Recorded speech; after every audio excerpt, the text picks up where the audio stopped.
Right.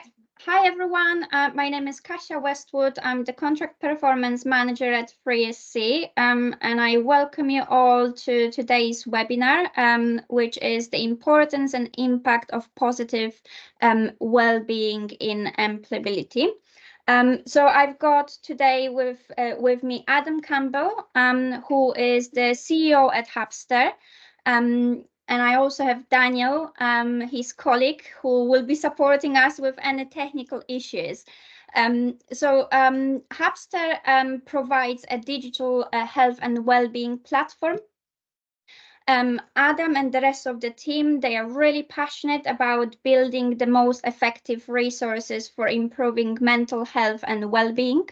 And everyone at Hapstar believes that technology can play an instrumental role in transforming how people feel about their mental health and well-being.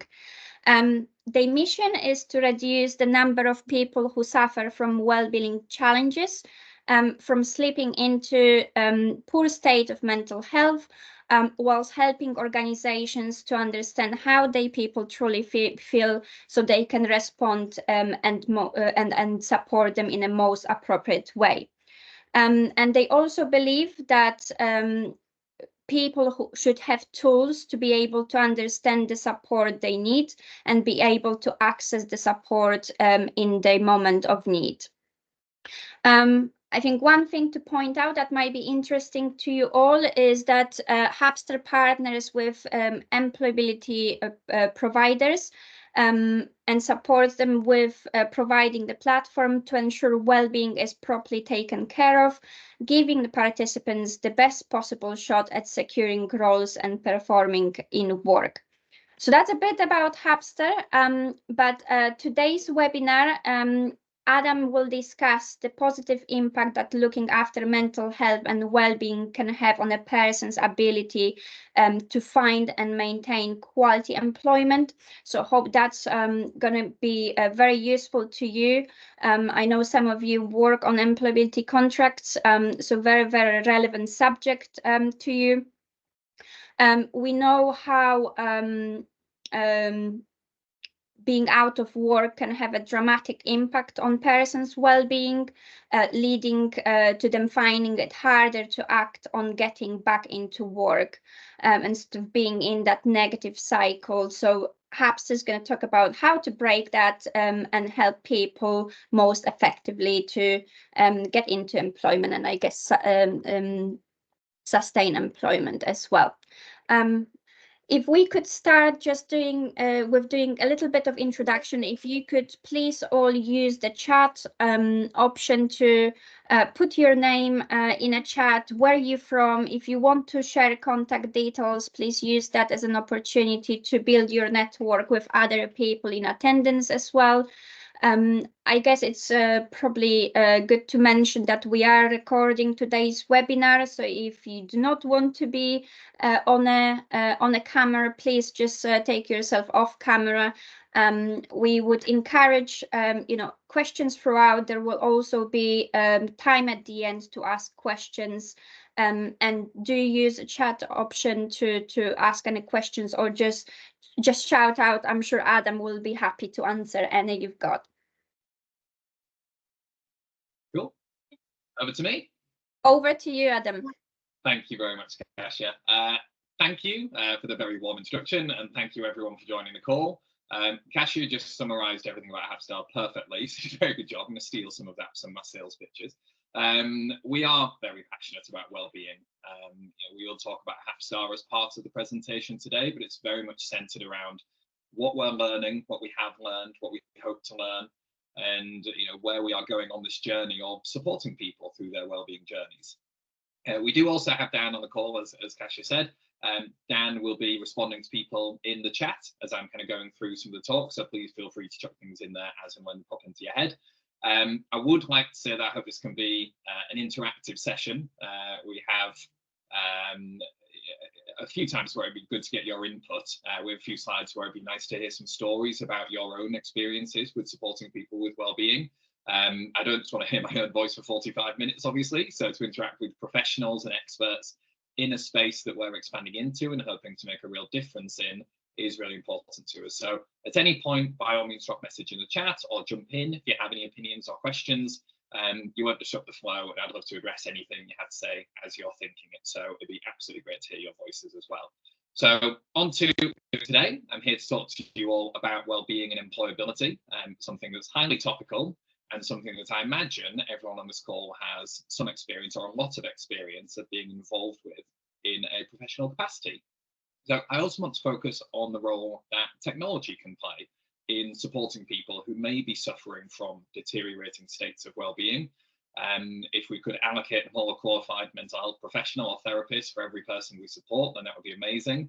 But clearly that's not possible. And so I want to look at how technology can move us forward in helping people to start to manage their own well-being, and at the same time help us to provide the right interventions at the right time to prevent well-being challenges from developing into crises. We'll have opportunities for your input, as I said, but I do have a goal for all of this, personally speaking, as a business, is I would love to form a type of community of people interested in contributing to the role that technology plays in supporting well-being in the context of employability, and helping to create the next generation of tools to improve the support that's available.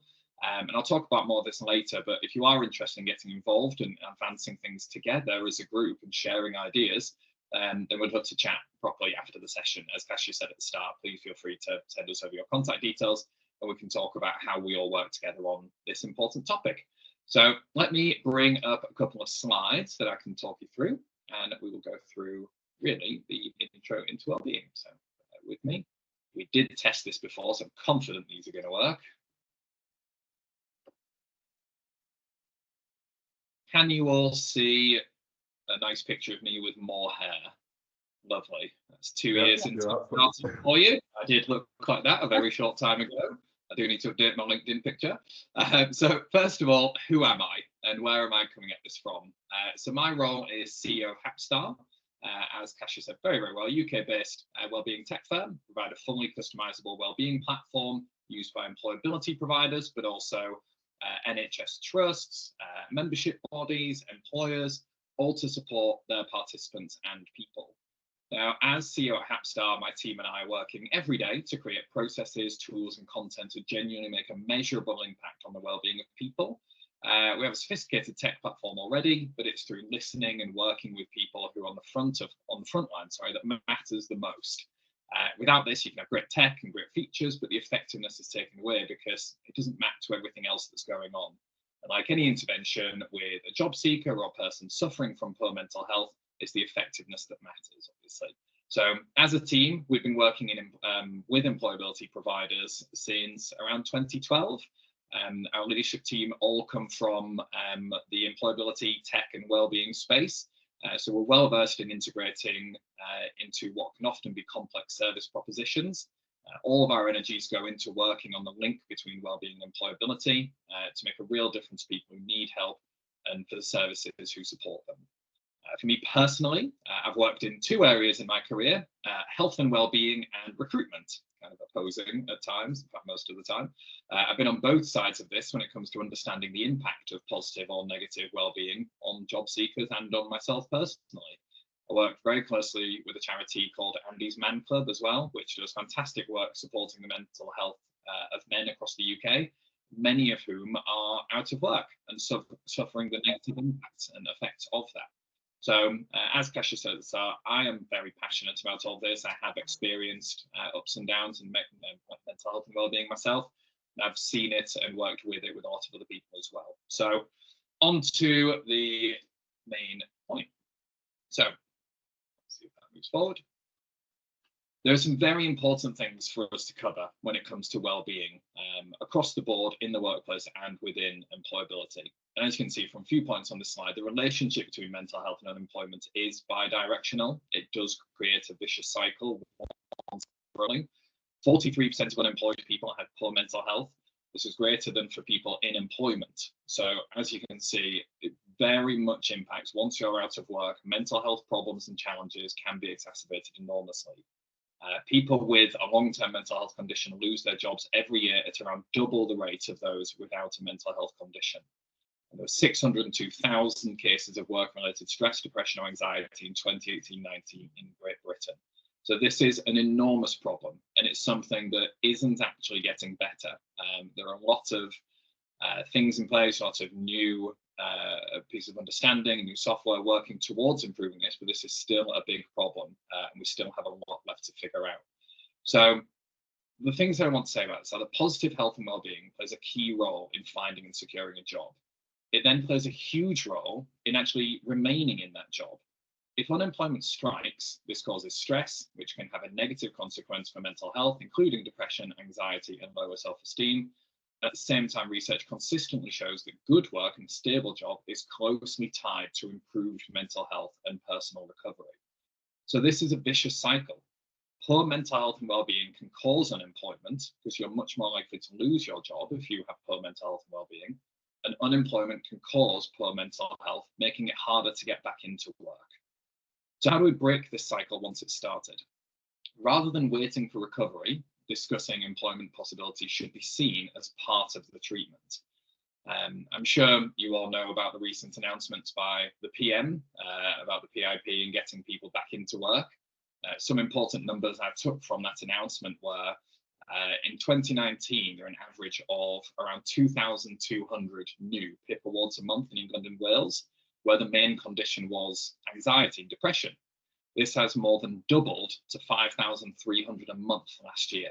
This is driving up the cost of disability benefits bill at an unsustainable rate, and PIP spending alone is expected to grow by 52% from 2024 to 32.8 billion by 27-28. The total spending on benefits for people of working age with a disability or health condition increased by almost 2/3 to £69 billion since the pandemic. And we now spend more on these benefits than our core schools budget or on policing. So given the significant change in caseload and unsustainable increase in costs, it's clear that our current disability benefit system for adults of working age is not fit for purpose. So the point I want to make is that because wellbeing and employability is so interwoven, we should be helping people to identify and understand wellbeing challenges at all times, preventing a challenge developing into a crisis. And clearly this is tricky to do, and to do at scale, we need to use technology. And so, a big takeaway from a lot of the research that we've been doing is that once a crisis happens, or once a challenge happens, whether you're in work or out of work, it can very quickly become a snowball effect. That means you either then lose your job, and that has an even bigger impact on mental health and well-being across the board. This does include physical health, social health, financial health, all the core pillars of well-being. And then that in turn makes it much harder to then start applying for jobs and interviewing, getting back into work.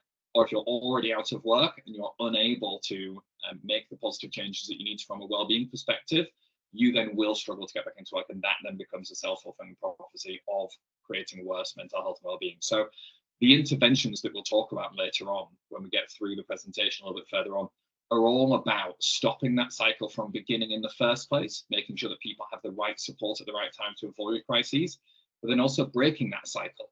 If someone is in a bad place and they're at risk of losing their job, or if they are in a bad place whilst currently unemployed and they're feeling like they can't go out there and acquire the roles that they're looking for to give that stability back, this is the point at which we have to have an intervention that really works, and programs in place with the people that are there to support them, that are able to take that on board, do the right thing, have the right interventions in, and be effective in what they're trying to do.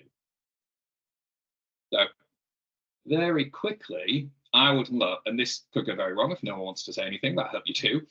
I would love to know about some of your experiences, what you've seen when it comes to well-being within employability. Have you had any experiences with people that you're supporting where potentially poor well-being or well-being crisis or well-being challenges have impacted their ability to get a job, remain in a job, or even have caused them to lose their job in the first place? Would anyone be willing to share any experience that they've had as part of their role in their career? Yes, I think my role as a skills tutor, I support adults back into work and hopefully sustainable work. I would say I've come across every single one of these. The majority of adults that I work with, I would say the two main areas I see are fear and anxiety. They're the main two. Particularly if someone's been out of work for a very long time, it's a scary place. You know, there's always that assumption, well, everybody knows how to fill in an application form, everybody knows how to sell themselves, but if you've never been shown or you've never had to do that, it's very scary for people. So low self-esteem, again, low confidence is a big one. You know, a lot of people that I work with feel that they've got absolutely nothing to offer. I would even say, you know, some people will actually express that they really are worthless and of no use to anybody. So all this is very, very familiar to me. Thank you very much for sharing, Julia. I hear the same word is worthless. I hear it a lot. With the work that I do with Andy's Man Club, a lot of them, it is a men's talking group. So I just talk about men in this situation, but I know it applies to women as well. A lot of the men will say, like, I don't know what I contribute. And that's the reason why it's like, well, I have nothing to offer, so why would anyone hire me in the first place? They'll go into an interview and someone says, why should I hire you? And they genuinely don't know the answer because they don't have any feeling of self-worth. Can I just, add one more thing? Sorry. Please. It's just when you mention men's groups, the responses I get from men and women are very, very different. For example, I will experience a lot of aggression, not all the time, but a lot of aggression from men. And again, that's fear. Yeah. So, you know, I'll get that an awful lot. So with some tutors find that a bit daunting. I'm actually quite used to it. I don't take it personally. You know, I know it's coming from somewhere. But I just thought I wanted to add that, you know, if you are dealing with an adult, particularly men, and their first reaction is aggression and anger, it's never really towards you. It's their situation and they don't know how to process it. Yeah, I think a really, really important thing, and it's such a good point, thank you, Julia, is a lot of the time I see aggression coming from shame. They feel like they're not doing what they should be doing as men, and they're angry with themselves about that kind of situation. And then when you're going for jobs and you feel that sense of shame, that can massively translate to getting in there and underperforming. And even if you do manage to get a job, it's very hard to control the emotions going in there of anxiety and shame and aggression and things like that. So thank you for sharing, Julia. I think Tracy, you put your hand up as well. Hi there. Yeah, I worked a couple of years ago for the DWP Community Mental Health Lead, and we focused on Thriving at Work, the Stevenson Farmer Review of Mental Health and Employers. That was back in 2017. And obviously there's the rollout of the Work Well Employment Support Service that's due, and working with the integrated care systems. And there just seems to be a lot of rebranding. It would be really nice to see something different. Yeah. What have you seen in your experience that's worked well, that, you know, that hasn't, I don't want to call anything like a tick box or trying to do anything, but what's been the most effective things that you've seen in supporting people in this kind of area? Employers' attitude. Yeah, well, if you wouldn't mind just expanding, I think that's one of the most important things to talk about. And what have you seen has been a positive attitude of employers to supporting people who maybe are in a tough place? Okay, so first of all, when I would go into employers, there was quite resistant, not open up to changing their perspectives. And once you gain that rapport with them, you can find a common ground, and they tend to have somebody that they know, and to give that opportunity. I think it is just changing the employer's attitudes and perspective. It's quite simple, yet they can be quite resistant, but that's where I've seen a massive shift. And also that they're viewing prospective employees based on their skills and not as a deficit anymore. They know that they've got a certain pool of people to work with, so they've had to look at things differently. So yeah, for me, it's definitely been, I've seen a big movement in employers' attitude, which has been really positive. Good. We do hear the words things like breaking the stigma a lot of the time, but there is still a stigma around poor mental health and well-being from an employment perspective. And I think it's, again, to go back to Juliet, it's like fear from employers as well, of I might not know how to deal with this correctly. What if I do something wrong? Is this a risk to my business? Rather than seeing the people as assets to the business, which they very much are. Just because somebody potentially struggling with their mental health and well-being doesn't mean they don't have a fantastic skill set and don't have the ability to add huge amounts of value to businesses. They're not seen as those valuable assets, they're seen as potential risk. And I think that's where we do have to continue to educate employers, is that if you are an employer who understands how to support people in the right way, that doesn't have to be anything complex. It can be quite straightforward. You have an abundance of fantastic people out there with brilliant skills who potentially other people are missing on the job market.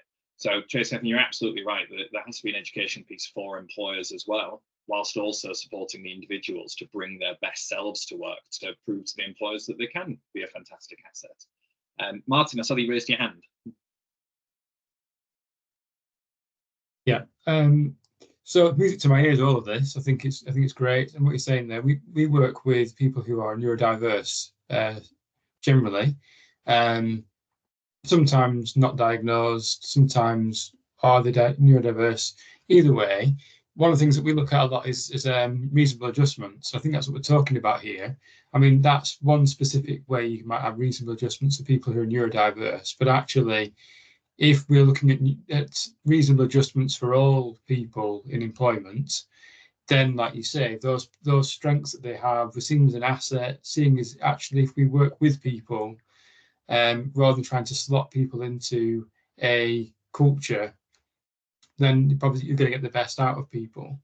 And I also would say, I wonder whether there's an element here, having worked in education for many years previously, I wonder if that also kind of adds to this, because we have a very rigid schooling system, very rigid curriculum, and people are expected to slot into that and then go off and then slot into work.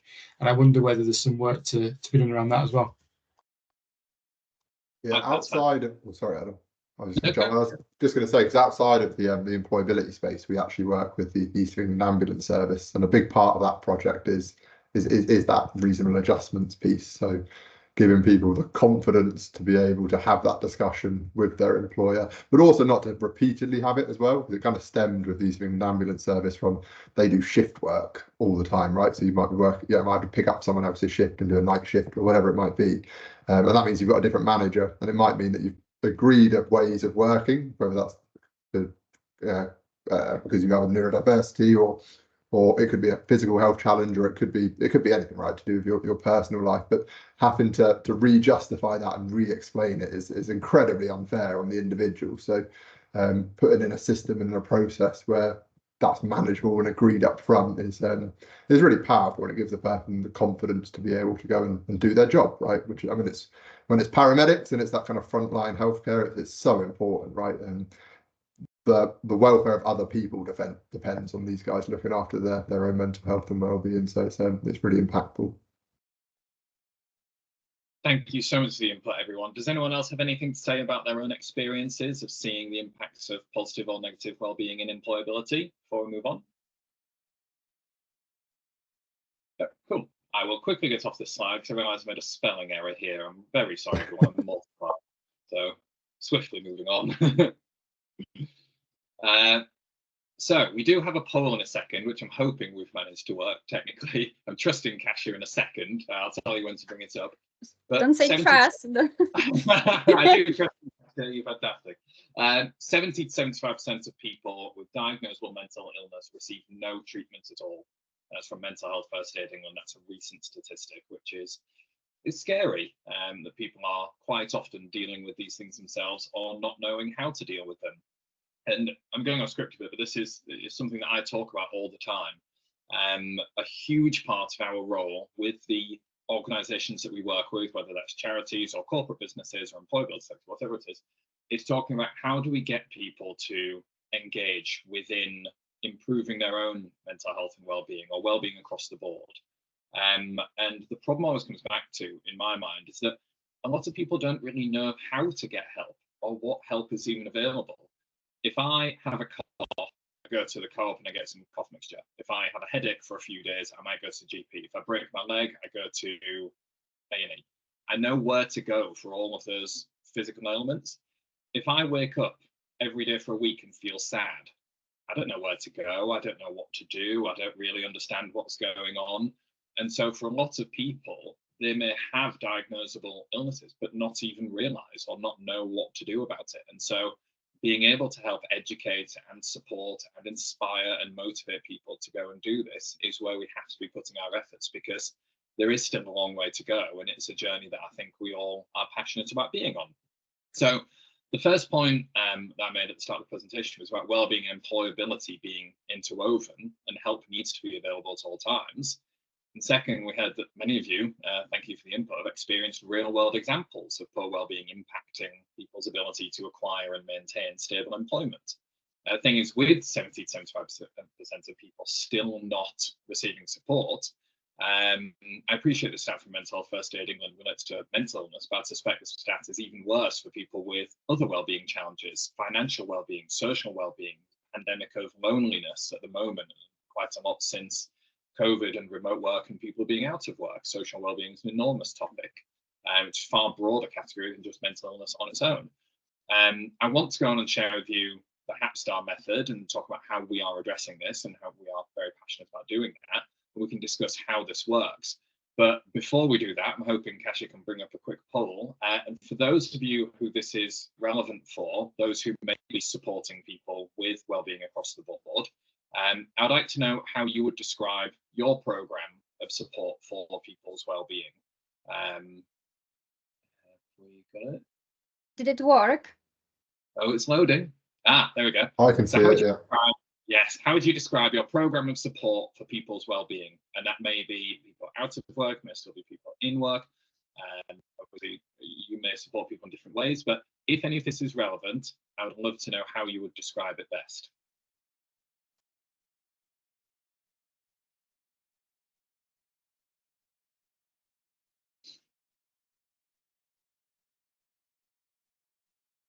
Are you able to see results or not? Or do I need to read them out? Let me see. I mean, it's only 2 answers, so I can read them out. So 29% of people, oh no, it's changing. Hold on, let's give it a few more seconds. Oh, that's changed now.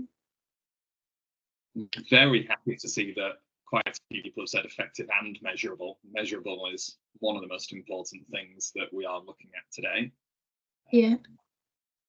So 45% said effective, measurable. 45% said effective but not measurable, and 9% not effective, not measurable. Cool. So that is, thank you very much everyone for filling that in. That is very similar to what we see in the corporate world as well.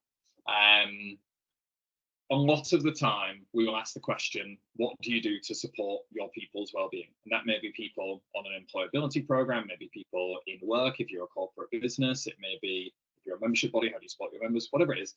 And a lot of the time the response we get is we do a lot. So we do this, and this, and a list off quite a few fantastic things. And a lot of the time the intention is there and there's a lot of very well-meaning people. But then the second follow-up question is it working? So are you seeing an improvement in well-being across the board? Are you seeing that this is having a positive impact? And how are you seeing that?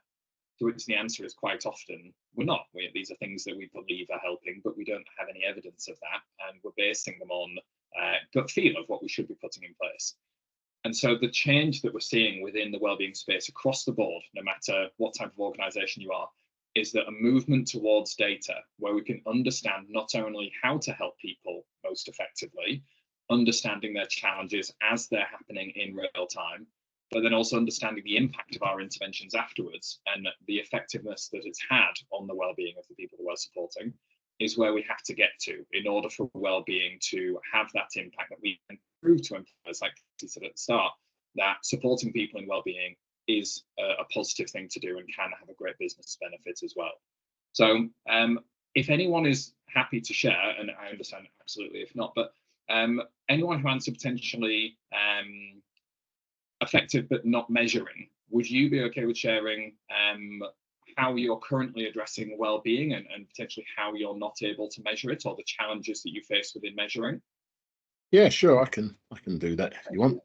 As a business, as the wider Twin, we do have an active wellbeing committee, and we support the whole Twin, including 3SC environment with wellbeing, and we do what we can to provide an anchor and a place for people to come, and a process for people to cover, whether it's well-being, whether it's neurodiversity, whether it's disability, whatever kind of well-being. That said, there's no measurement at the end of it. We do it, but there's no consequence of doing it at the moment. I think we've only been trying to do it for something like a year or so, to be fair. But there's no real consequence. There's no measurement to say that that this has happened or that's happened. That said, we have gone through a mental health first aider qualification, so that demonstrates the commitment that we have as a company, and quite a few of us have qualified for that. Amazing. Hearing that is going on is fantastic. That's 90% of it. You know, a lot of organizations don't offer anything, so the fact that you are is brilliant. Getting to the point of being able to measure it is still a challenge, and it's something that everyone is trying to understand how to do best, and that's what we are trying to build with Hapstar. It's not just offering the support, but also how do we collect the data in a way that is consistent and is frequent and gives us the right data to be able to build strategies off the back of, and to understand what we're doing at the right level. So I will move on. We started to collect that information as part of the mental health first aider thing. So every month that information is collected via an app that we use, that HR have started in the last couple of months to collate. So just to make sure you got the picture there, that's just started, but you know, on a bigger scheme, that's just for the people that are first aiders. Yeah. Real. I would actually love to have a chat with you separately about that and the type of data that you're seeing come through. So I will catch up about that later. So thank you for sharing. So all right, let me tell you about Hapstar, because like I say, you know, I think we've outlined that there is still a problem within wellbeing in this space. There is opportunity for us to improve lives by addressing this well. There's an opportunity for us to change the employability market if this is done correctly, with the amount of talent out there that potentially is being missed because reasonable adjustments aren't being made yet. How can we help people to navigate the challenges that we have in getting back into work? To give you a very, very quick background into the story of Hapstar, I was the first employee. I met with Darren, our founder, but Hapstar had been something that Darren, our founder, had been working on for a couple of years before I'd ever met him. And it came from his own personal mental health and wellbeing journey. And he doesn't mind me telling this story. He's very, very open about it. He was a very successful businessman. He owned a very large recruitment company in London, high flying to anyone from the outside looking in, but inside he was absolutely at crisis point. He was suicidal almost every day, really struggling, and did absolutely nothing in work, outside of work. And so although he was in a good position, he was the pinnacle of presenteeism, and this can strike anyone, no matter what level they are in any role. Nobody is immune to this type of thing happening.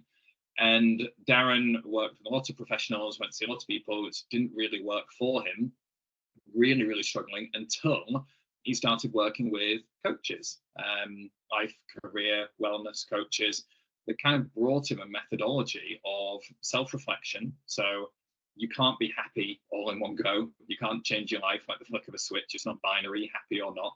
Your life is made up of lots of different areas, and it's about checking in with yourself regularly, understanding what is making you happy, what is not, focusing on things you can control, and then being able to take action to do something about it.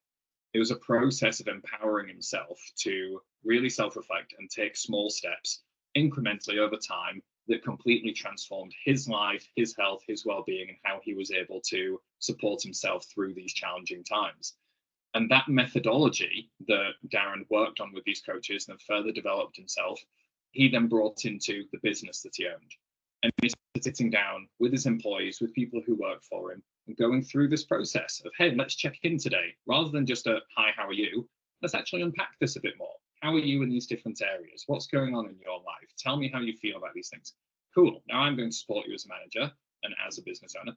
How can we help you improve some of these?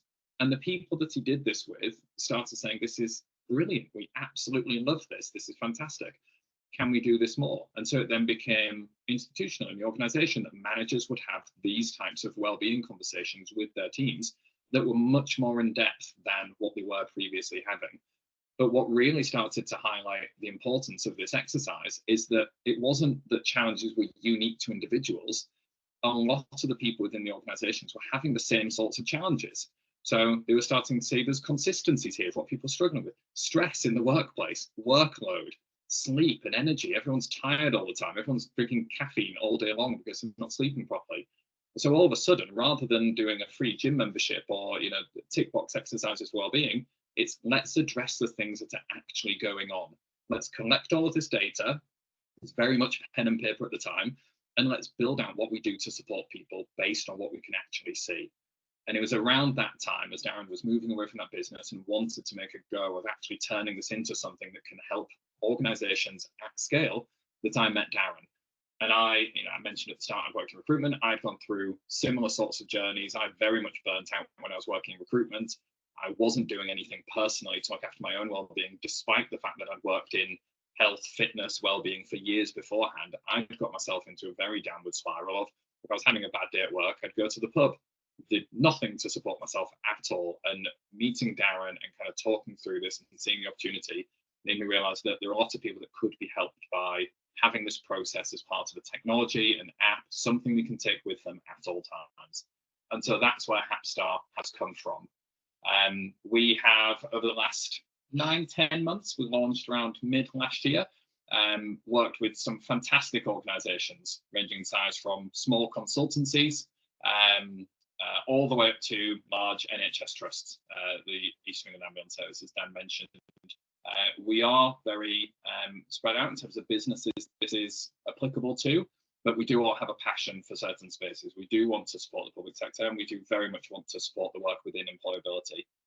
As I said, our team, our leadership team, come from that background, having all set up, built, and worked for a company called Integro.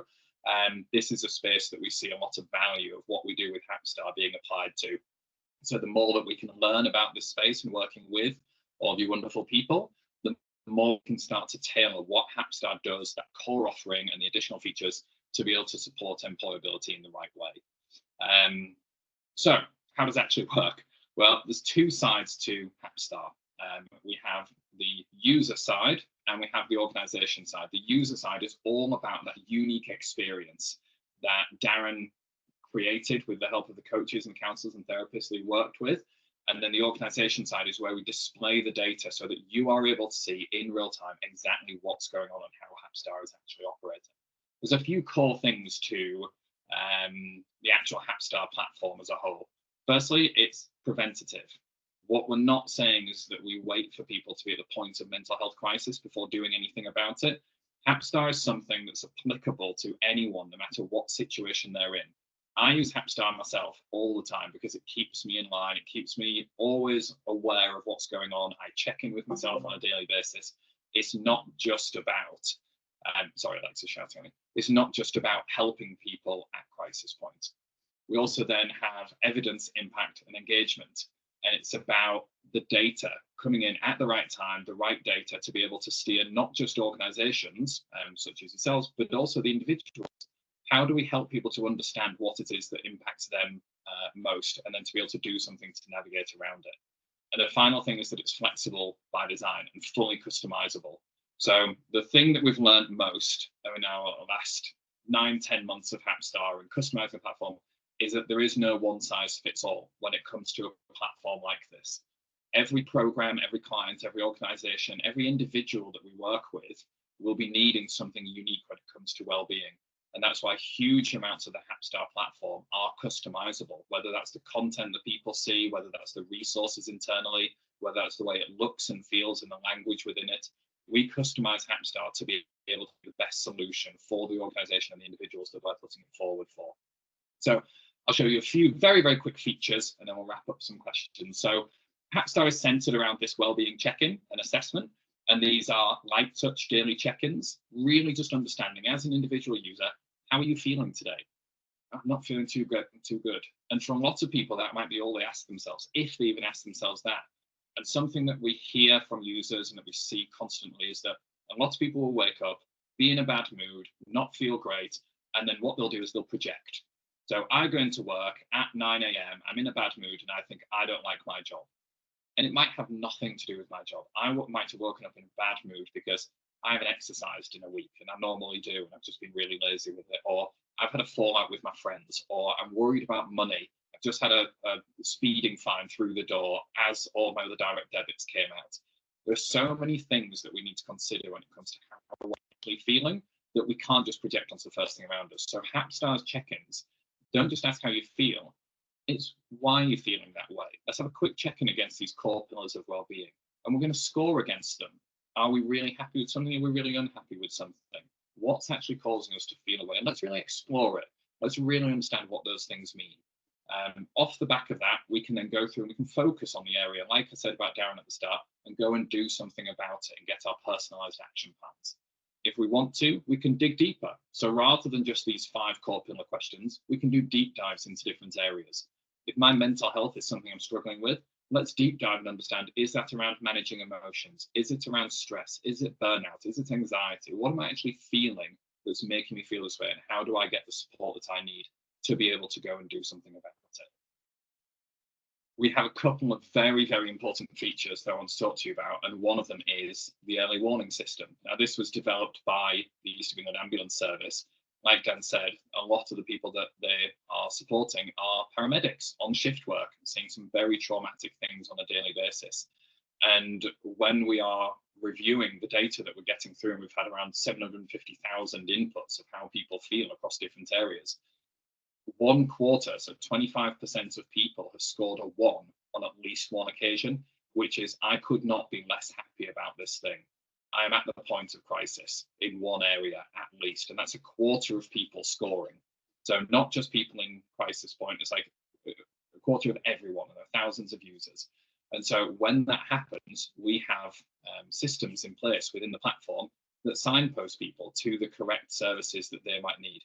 And these are all customizable. So as default, you'll be signposted to crisis text lines, Samaritan, Shout, all the different areas that people who are at crisis might need to go to. But we can also have internal resources. So if you as an organization have places that people can go to get support when they need it, they can be signposted at that point of crisis. We have functionalities called Speak Up, where people can anonymously reach out to you as an organization and say, I'm scoring really low in this area, I'm really struggling here, I need some additional support. You are able to respond to them in real time.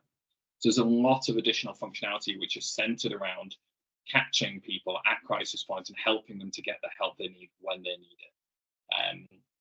For everyone else who's not going through the early warning system, as you've gone through and scored and understood what different areas of life you might want to do something about, you're then directed to your personalized action plans.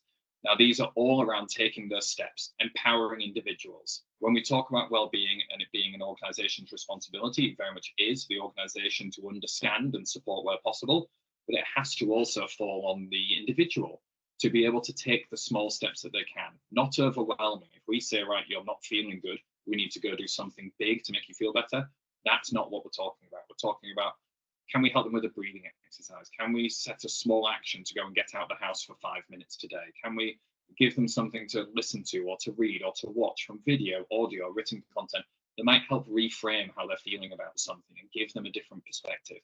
And we build out these plans based on how people are scoring, what they're focusing on, what the areas of life are that they might be finding challenging, and help them to customize something that can take those small steps to help them out of it. And like I spoke about at the start, this is what we talk about when we talk about breaking that cycle, that vicious cycle of having poor mental health and wider well-being, being out of work, and then exacerbating it. If we can get them to take small steps, and I did this with Andy's Man Club, even if it's get up when your alarm goes off. It might sound like a small thing, even if you can't face work. I've worked with guys who've been out of work for 6 months, and because they're out of work, they don't get up when their alarm goes off, and then they don't leave the house, and then they don't do anything. It's like, right, the first thing that morning you're going to do, even if that's the only thing you achieve that day, the next day or the next week, try one more thing and one more thing. And before you know it, you're in a job interview because you've just taken the small steps. If you said on day one, go and get a job, not a chance. It's like, these are the sorts of action plans and these are the small steps that we're trying to encourage people to take that will make those positive differences. And so on the other side, as we can see, as an organization, if you were using Hapstar, all of this data that's being fed through, the way people are scoring, the things that people are describing, the things that they're interacting with on the platform and the actions that they're setting are fed back to you anonymously so that you can see what's going on within this group of people. What are the challenges that people are facing? What are the reasons why people maybe are struggling to get into work? Or if they're in work, they're more likely or at risk of losing their jobs. What are the warning signs that we need to see? And how do we see those in real time? And we report on all of these types of things so that we can say, right, you've had a quick drop in social well-being. People potentially aren't leaving the house. They're not seeing friends, not seeing family. That can have dramatic impact on their ability to do X. Here's some interventions that we recommend you try and implement, or here's some advice that we recommend that you can give to the people within your programs. And so that data coming through in real time means that you can be ahead of things as they start to develop and to be able to put the right things in the right place at the right time. And then the final thing I'll talk about is how we deliver. So as we work with a range of different businesses, everyone is different in terms of what you are looking for and what you need. And so Hapstar has to be something that is malleable and customizable. The first thing I will say is tech integrations for user reporting, also user creation reporting data. We do single sign-on. We do API integrations for different endpoints for reporting. If you've got your own CRMs and need to report on the data in your own internal systems for getting people on, we can build all of that. Everything has to be technologically bespoke and custom. Then within the platform, there's lots of customization opportunities. You saw there's different areas we can signpost people to. We create what we call a wellbeing hub, which is unique for every individual organization, where you can store all of your current wellbeing offering. So as you were describing earlier on, if you've got mental health first aiders, we can have a list of all of them with all of their contact details within Hapstar. So if anyone's struggling, they can contact a mental health first aider without having to look at where to find them. Upcoming webinars, events, benefits, rewards, all of those live within Hapstar, and that's customizable within the platform. Same with the same with the action plans. We create a very bespoke platform for each individual organization. And then we spend all of our money on continuous platform additions. So the development roadmap is enormous. We have a fantastic tech team that's constantly evolving what Hapstar actually is and what it does. And a big part of what I hope to learn by speaking with all of you is what are the features we should be prioritizing for the future? What are the things that you would want a wellbeing platform to do that would enhance not just your offering, but the experience of the people that you work with to the greatest possible degree? And then we can prioritize that. We're incredibly flexible in the way that we are developing the future of Hapstar. It's if we got feedback from experts and professionals like yourself that we knew would enhance the offering within employability, we can prioritize those types of things. And if you're someone who's using Hapstar and we have a contract with you, all future features and developments and everything are part of what you get. So the enhancements of the platform you get. And then no limit to support and consultation for all bids is that we work with you. It's very much a partnership. We have a very, very good client success team that ensure that everything runs really well. Engagement of users, engagement of participants is always going to be the biggest challenge. How do we get people to care about their own well-being? And how do we get people to understand the impact that positive well-being will have on their lives? We work with the participants, with the advisors, and with the organizations to help them to bridge those gaps and to educate people in the right way. And that is, I think, everything. So I'll take the slides down so you can actually see us. Does anyone have any questions? Questions or comments? I've got a question. I'll jump in Yes, then. I was very impressed with this. It sounds brilliant. I like the fact that employers can get feedback on what's happening. I like the fact that it's very proactive. It looks very, I like the look of it. My only questions would be, how adaptable is the interface? So as I looked at some of the screenshots there, and granted I've not used your software, so I can't give any proper feedback, but I was just looking at the interface and how how intuitive it is, because some of the screens there looked very slick and very cool, but it looked quite complex too. There's lots of different kind of pie charts and things. I'm just thinking somebody like on the employability program, or somebody just getting into employment might look at that and might think, oh, that's a little bit intimidating. How customizable is the interface? Absolutely, that's a really, really good question, and genuinely no one's asked that before, so it's good to get that. We are very conscious that a lot of the people that we work with aren't very tech savvy. So we work with an engineering firm where 60% of their staff are out on bridges with a Nokia 3310 at best, and so we've got to be able to engage all of those people as well. I'd love to give you a full demo of Hapstar. The way in which people go through the process, they're not presented with all of that data on their first entry. It builds over time. It's very much a, how are you feeling? Smiley faces. Tell us a little bit more, expand, and then come into a personalized plan, which is very simply laid out, really nice and easy for them to digest. And then they go away. And it's like, get out into the real world. This is not an app for more screen time. It's not for endless scrolling and Instagram style. It's about understand what you have to do next, be notified of those things and act on that in the real world, and then come back in and check in. And the more you check in, the more the data picture starts to build up. And so with time, as you get used to using Hapstar, there's graphs that you can see of my mood over time, where I can see, oh, that was what was going on then when I was feeling happy. Oh, now I'm feeling a little bit lower. They remember, they understand the impact, also the inputs that they've given that reflect in those graphs. One thing I will say that I really like about Hapstar, because I've seen this in real world, is it's very hard for a lot of people to reflect on how they felt a while ago. If I ask anyone, how did you feel 4 weeks ago today? It's like, I don't know what I had for breakfast yesterday. Like, I have no idea how I felt. And so when I work with Andy's Man Club, I'll have sometimes they'll come in and they'll say, everything's awful, my life's crap, I can't do anything, so on and so forth. And I know, because I talked to them 2 weeks before, they were on an absolute high, work was going well, they were brilliant, but you very much get into this echo chamber in your own mind of, this is how I always feel. And so with Hapstar, we can show them, 2 weeks ago, you were scoring really well. Here's what you wrote in your journal. Here's what you were thinking. Here's the actions you'd taken that week. You had got out, you had exercised, you had done these things. That's how you felt when you were doing all those positive things. This week, you haven't completed any actions. You've not written your journal, you've not done anything. No wonder you're feeling a bit lower. So let's look back at when you're positive. Let's try and track back up there. And so once we can tell that story through the visuals that you can see on the screen there, it starts to mean a lot more because it's reflective of their lives. So yeah, it's a really good question. There is a lot for them to take in, but it's done incrementally over time. And it's always something we can track back on and see, why did that say that? And what does that mean? And it's always reflective of their life at that time. Perfect, thank you. No problem. Have we got any more questions? No? Okay. Cool. Adam, thank Okay. you so much, obviously, for your time. That was a brilliant presentation, very useful, and a lot what Hapstar's app has to offer. I'm sure the advisors on employability contracts can incorporate that into their everyday conversations with their participants to progress their well-being as well. So very good tips on that as well.